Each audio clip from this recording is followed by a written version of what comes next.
Hi everybody.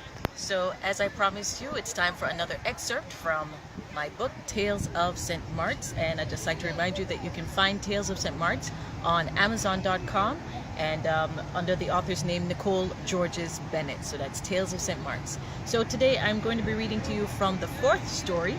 As I promised you, I'm going to do an excerpt from all 12 stories so you can get a taste of the flavor of the book.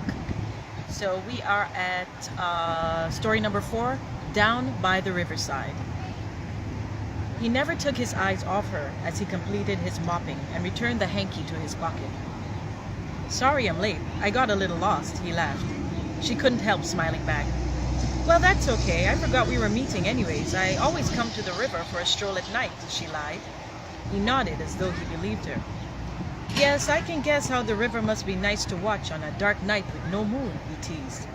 She aimed the light near her face so that he could see her toss her beautiful head. They walked and chatted. He was casual as he spoke about college, visiting England, going to Costa Rica for something called spring break. She tried to keep pace, teasing him so he wouldn't notice how little they had in common. They came to an area where the trees gave way to a little sandy area by the water's edge. He put his arm around her waist and stopped her. He took a deep breath of the crisp night air and looked up at the stars. She hoped he couldn't hear how fast her heart was thumping.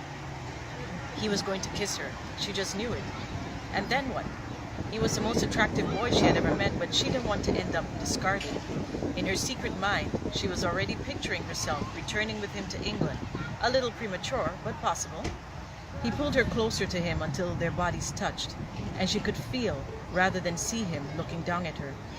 She closed her eyes in anticipation and waited. He didn't kiss her. She sensed his distraction and opened her eyes. He was looking across the river and not paying attention to her at all.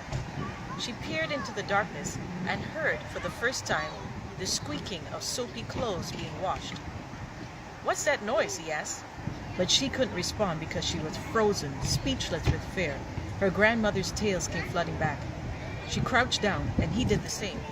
Across the tumbling water, a bent figure was leisurely hitting clothes against the rocks and humming in a sort of eerie off-key way. The person was washing clothes in the river at night. It was a strange thing that no normal villager would do. It knew they were there. Lita was certain. Her heart was thumping again, but not in excitement. If you'd like to find out what happens in the rest of the story, you can look up Tales of St.Marts on Amazon.com, and also, I'm proud to announce, on Kindle.com, so you can also get your ebook copy. So thanks everybody. I'll be back next week, and I hope that you're enjoying Tales of St.Marts. Please let me know what your favorite stories are.